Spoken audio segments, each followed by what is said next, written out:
তাহলে ভাইকে আমরা একটা পুরস্কার দিচ্ছি, যেহেতু উনি ভালো হয়েছেন, ওষুধ মুক্ত হয়েছেন। এবং এইখানে যে দেখাইছেন, ডাক্তারকে কি ভিজিট দিতে হয় নাই তো? না না। পুষ্টিবিদকে টাকা দিতে হয় নাই তো?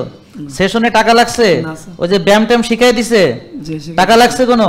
তো বিনামূল্যে তো ভালো হয়েছে, কিন্তু তাহলে তো হবে না, এই জন্য আবার পুরস্কারও পাবে। হ্যাঁ, যে এই জন্য সবাই মিলে আমরা তাকে। হ্যাঁ, গ্যাস্ট্রিকের সমস্যা ছিল, কোমরে ব্যথা ছিল, আলহামদুলিল্লাহ এখন আর স্যারের বেটু দিকে মাইনা আমার 8 কেজির মতো কমছে। তারপরে ব্যথা একবারে গেছে ইনশাআল্লাহ। আলহামদুলিল্লাহ। আপনাকে আমি কয়েকটা প্রশ্ন করি, সংক্ষেপে উত্তর দিবেন। সেটা হলো, আপনি যখন রোগী ছিলেন তখন কিভাবে খেতেন, কিভাবে চলতেন, খুব সংক্ষেপে বলুন। তারপরে দেখেন, ওরা আমাদের সম্পর্কে যে অপপ্রচারগুলো করে, এগুলো ডাহা মিথ্যা, এটা বোঝা যায়। দুই ধরনের অপপ্রচার করে, যেমন কিছুই খেতে দিবে না, আর অনেক টাকা খরচ হবে। তা কিছু না খেলে টাকা কোন জায়গা দিয়ে খরচ হবে?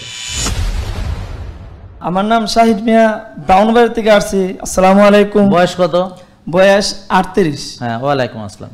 জি, আমার সমস্যা ছিল আপনার গ্যাস্ট্রিকের সমস্যা ছিল, কোমরে ব্যথা ছিল, আলহামদুলিল্লাহ এখন আর স্যারের বেটু দিকে মাইনা আমার 8 কেজির মতো কমছে। তারপরে ব্যথা একবারে গেছে ইনশাআল্লাহ। আলহামদুলিল্লাহ। তারপরে ওই ব্রাউনবাড়িতে ডাক্তার দেখাইছি। উচ্চ রক্তচাপের কথা বলছিলেন? জি, উচ্চ রক্তচাপ আছিল, এখন আর 1 বছর ধরে নাই। আলহামদুলিল্লাহ অনেক সুস্থ আছে। তারপরে আমার আম্মাকে নিয়ে আসছি, আরো 4 মাস আগে আসছিলাম, এখন আরো 2-3 জন এই ডিসেম্বরে নিয়ে আসছিলাম। এখন আজকে আমার আম্মার আসছে, আমার এক ভাতিজা আসছে, আর আমার ওই ছোট আব্বুরা আসছে দেখার জন্য। ঠিক আছে, মানে উনি ভালো হয়ে আবার অনেককে নিয়ে এসেছেন। আপনাকে আমি কয়েকটা প্রশ্ন করি, সংক্ষেপে উত্তর দিবেন। সেটা হলো, আপনি যখন রোগী ছিলেন তখন কিভাবে খেতেন, কিভাবে চলতেন, খুব সংক্ষেপে বলবেন। তখন আমি হোটেলে খাবার দাবার খাইছি, তারপরে 3 বেলা ভাত খাইছি। স্যারের নিয়ম মাইনে আমি 3 মাস ভাত খাইছি না, সবজি, ডিম, সালাদ এগুলা খাইছি। তারপরে এখানে আসার পরে ব্ল্যাক রাইস নিয়েছি, ব্ল্যাক রাইস খাইছি। খাওয়ার পরে আলহামদুলিল্লাহ আমি এখন আস্তে আস্তে সপ্তাহে 3 দিন বরফ থেরাপি দেই, সপ্তাহে 2 দিন কফি এনামা করি। মাশাআল্লাহ। আলহামদুলিল্লাহ আমি একটা ডাম নিছি, ওই মাছের বড় ডাম নিয়ে এটার মধ্যে এতটুকু পুঁজিতে দিয়া বসে বরফ থেরাপি করি। আলহামদুলিল্লাহ খুবই ভালো আছে ইনশাআল্লাহ। এখানে আরেকটু কথা বলি, সেটা হলো যে এখানে যারা কোটি কোটি টাকার মালিক কে কে আছেন? আচ্ছা থাক, হাত তোলা লাগবে না। তো আমরা যখন বরফ থেরাপির কথা বলি, কয় যে আমরা কি কোটিপতি নাকি? ভাই, আপনি কি কোটিপতি? না। ও আচ্ছা, তাহলে আপনি কিভাবে বরফ থেরাপি করেন আবার বুঝায় বলেন। জি, আমি ওই একটা ডাম নিয়েছি, ডাম কত কোটি টাকা লাগছে কিনতে? 1200 টাকা লাগছে ডাম। ও আচ্ছা, 1200 টাকা। জি, আর বরফ 10 কেজি বরফ নেই, এটা আপনি পানিতে গলে এটার মধ্যে বসে থাকি 20 মিনিট 15 মিনিট এরকম। আমার ভিটামিন ডি ছিল প্রথম 25, তারপরে 2.5 মাস পরে পরীক্ষা করেছি 52। মাশাআল্লাহ। এখন আলহামদুলিল্লাহ আজকে আবার দিছি কত? ইনশাআল্লাহ 90 এর উপরে থাকার কথা। আলহামদুলিল্লাহ। সারা দিন নামাজ। ভিটামিন ডি বাড়ানোর জন্য কি করেছেন? এই ডিম খাইছি, তারপর আপনার নিয়ম অনুযায়ী বিটুর একটা বিটু আপনি মেজ দিন ইনশাআল্লাহ প্রত্যেকটা বিটু দেখি, তারপরে নিয়ম অনুযায়ী চলতেছি, খাইতেছি। রোদ্রে গেছেন? জি, রোদ্রে যায় প্রতিদিন 20 মিনিট আধা ঘন্টা রোদ্রে লাগায় 12টা 1টার দিকে। আমি মসজিদের ছাদের উপরে বসে লাগাই আর কি। আপনি কি করেন এমনি? আমি এমনি ছোটখাটো কলার ব্যবসা করি ব্রাউনবাড়িয়া শহরে। আচ্ছা আচ্ছা আচ্ছা, মাশাআল্লাহ। তার মানে দেখেন, উনি অনেক কোটি কোটি টাকার মালিক না, তো অনেকরে বোঝানো হয়েছে যেখানে গেলে কোটি কোটি টাকা যাদের আছে ওরা যাইতে পারবে। তাহলে তো আলহামদুলিল্লাহ আপনারা সব কোটিপতি আইছেন না আজকে।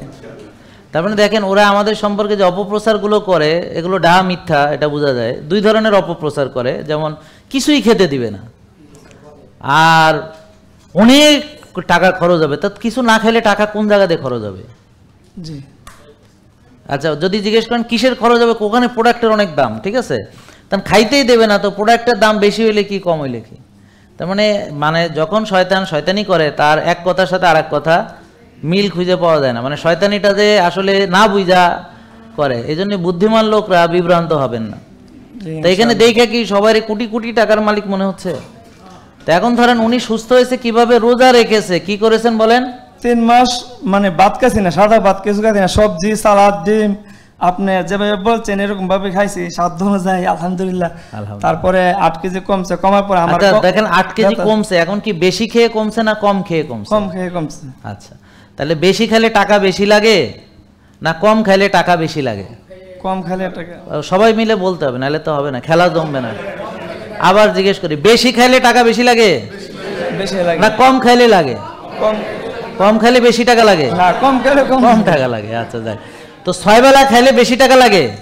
জি। আর এক বেলা খাইলে কম লাগে, ওজন বাড়াইতে টাকা লাগে, বেশি টাকা লাগে, কমাইতে ফ্রি। ফ্রি। রোজা রাখবেন, সারাদিন খায় নাই, রোজা রাখছে, এক বেলা খাইছে, তাহলে ওজন কমছে 8 কেজি, তাহলে 8 কেজি জমাইতে যে টাকা লাগছে সেখান থেকে ক্যাশব্যাক অফার কিছু টাকা ফেরতও পাইছে। জি, ফেরত। কারণ চর্বি জমাইতে টাকা লাগে ভাই, টাকা ছাড়া চর্বি জমানো যায়? না, তো যারা চর্বি জমাইছে টাকা ছাড়া জমাইতে পারছে? না। পৃথিবীতে ওজন বাড়ানোর একটাই তরিকা, খাও এবং জমাও, রাত জাগো এবং টেনশন করো, অলসতার বিলাসিতা করো। এই কটা গুণ যার ভিতর সন্নিবেশিত আছে, বয়স বাড়তে বাড়তে সে অবশ্যই পারবে ইনশাল্লাহ ওজন বাড়াইতে, ইনশাআল্লাহ, ইনশাআল্লাহ। নাকি? ওজন বাড়াইতে পারবে, হ্যাঁ পারবে, কিন্তু ঠিক হবে কিনা সেটা তো পরের ব্যাপার। মানে পারবে, বাড়াইতে চেষ্টা করলে পারবে। আল্লাহ বলেছে যে যেমন চেষ্টা করে তাকে সেরকম রেজাল্ট দেওয়া হবে। জি। পৃথিবীতে আল্লাহ তাআলা, অনেকে মনে করে আল্লাহ তো আমাদের ক্ষতি চান না। ভাই আল্লাহ চায় না, আমরা চাই। আল্লাহ তো চায় না, আল্লাহ চায় না। এখন কথা হলো পৃথিবীতে আপনাকে আসছেন পরীক্ষা দিতে, পরীক্ষা দিতে হবে। এখন পরীক্ষার ভিতরে আপনি চাইলে নিজেরে ধ্বংস করে ফেলতে পারেন, চাইলে নিজের ভালোও করতে পারেন। চাইলে এখন উনি যেমন ডিসিপ্লিনে মেনে সুস্থ আছে এমনও থাকতে পারেন, অথবা আগে যেভাবে চলতো, রাত জাগতো, ব্যায়াম করতো না, হোটেলে খাইতো, কোনো রুটিন ছিল না, কোনো ডিসিপ্লিন ছিল না, আপনি আপনার স্বর্ণ ছাড়া সেরকম জীবন বেছে নিতে পারেন। এখন যেমন বেছে নিবেন তেমন রেজাল্ট পাবেন। তো এইটা আগে যে উনি অনিয়ম করেছে তাতে কি সমস্যা হয়েছে? ওনার উচ্চ রক্তচাপ হয়েছে, ওনার গ্যাসের ওষুধ খাইতে হয়েছে, উনি ব্যথায় কষ্ট পাইছে, তার মানে উনি এনজয় করেন নাই। এখন এনজয় করেন কিনা? ইনশাআল্লাহ, আলহামদুলিল্লাহ। আবার কয় ইনশাআল্লাহ, আলহামদুলিল্লাহ। আলহামদুলিল্লাহ। এখন এনজয় করেন? আলহামদুলিল্লাহ। তাহলে এখন এনজয় করছে। কেন এনজয় করছে? ব্যথা নাই, এনজয় করছে। গ্যাসের ওষুধ লাগে না, এনজয় করছে। প্রেশার ওষুধ লাগে না, এনজয় করছে। আর আগে সারাক্ষণ যারা প্রেশার ওষুধ খায় সবাই ভয় পায় না, কবে হার্ট অ্যাটাক হবে, এই পান কিনা বলেন? জি, জি। নাকি ভয় নাই যে হলি কি হয়েছে, কেটে ফেলাবে ডাক্তার? ভয় লাগে কিনা? জি। হ্যাঁ, এই ভয়টা এখন কাটছে। আলহামদুলিল্লাহ। হ্যাঁ, কাটছে। আমার কথা বুঝতে পারছেন? জি। এবং উনি নিজের ভালো বুঝা আজকে ওনার সন্তান, হ্যাঁ ওনার পরিবার, হ্যাঁ ওনার মা, আরো অনেককে উনি নিয়ে এখানে আসছেন। এখন আপনার মা কত বছরের রুগী? আমার মা 53 বছর। ওনার রুগী কত বছর ধরে? ওনার এমনি স্যার ওই আগে পরীক্ষা করছিল, ওই 374 হলো ওনার হুমায়ার, ভিটামিন ডি ছিল আপনার 18 তে। হুমায়ার 374? জি না, শুধু 374? তো এটা কেমনে সম্ভব? পরীক্ষা লেখছে 374, আমার ছিল 294 হুমায়ার। না না, আপনি ভুল করতেছেন। আপনি 3.7, হ্যাঁ 3.74। Good, thank you.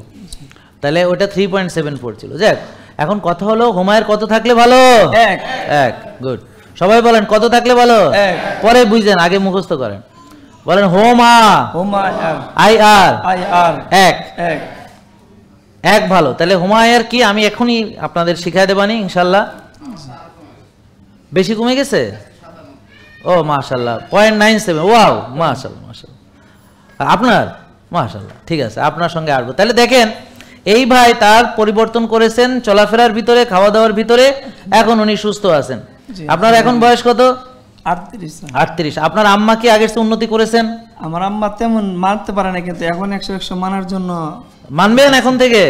কথা দিয়ে যান, হ্যাঁ মানলে উপকার পাবে। এই উনি দেখছেন, ওনার আম্মা নিজেই বলতেছে যে মানতে পারে নাই বলে এখনো উপকার পায় না। দেখেন, আমি যদি এখন ব্যায়াম না করি, আমি যদি রাত জাগি, আমি উল্টাপাল্টা খাই, আমি ভালো থাকবো? এখন আপনাদের কি মনে হয় যে আপনি অনিয়ম করে ভালো থাকতে পারবেন? না। তাহলে আমাদের এই যে ধারণা যে আমরা ওষুধ খাবো আর অনিয়ম করব, কিন্তু আমি চিকিৎসা করাচ্ছি, এই ধারণা তাড়াতাড়ি পরিবর্তন করতে হবে। কি বলেন? জি। যদি আপনি সুস্থ থাকতে চান, আপনাকে নিয়ম মানতে হবে কিনা বলেন? জি, নিয়ম মানতে। তাহলে সবাই মিলে বলি যে সুস্থ থাকতে নিয়ম মানতে কি হবে? হবে। এই তো ইনশাআল্লাহ সুস্থ থাকতে আমরা নিয়ম মানব। তাহলে এখন বলেন, আমরা সুস্থ থাকবো ইনশাআল্লাহ, নিয়ম মানবো। এইটা হলো আসল কথা। শেষ, যেই নিয়ম মানবে ইনশাআল্লাহ সে ভালো থাকবে। এখন আপনার দায়িত্ব কি? চেষ্টা করা। রেজাল্ট কে দিবেন? আল্লাহ। হ্যাঁ, সব সময় আমাদের দায়িত্ব চেষ্টা করা। রেজাল্ট কে দিবেন? আল্লাহ। আল্লাহ দিবেন। তাহলে এই যে ভাই, এনি যদি পারেন, তাহলে আমরা সবাই পারবো কিনা? ইনশাআল্লাহ। ইনশাআল্লাহ। তাহলে ভাইকে আমরা একটা পুরস্কার দিচ্ছি, যেহেতু উনি ভালো হয়েছেন, ওষুধ মুক্ত হয়েছেন, এবং এখানে যে দেখাইছেন ডাক্তারকে কি ভিজিট দিতে হয় নাই তো, না না পুষ্টিবিদকে টাকা দিতে হয় নাই তো, সেশনে টাকা লাগছে, না, স্যার। ওই যে ব্যায়াম ট্যাম শিখাই দিছে জি, শিখাই টাকা লাগছে কোনো? না, স্যার। তো বিনামূল্যে তো ভালো হয়েছে, কিন্তু তাহলে তো হবে না, এই জন্য আবার পুরস্কারও পাবে। হ্যাঁ, যে এই জন্য সবাই মিলে আমরা তাকে, হ্যাঁ, তার মানে দেখেন আমরা জাযাকাল্লাহু খয়রান ফিদ দারাইন। জেকে লাইফস্টাইল, ওষুধ মুক্ত সুস্থ জীবন।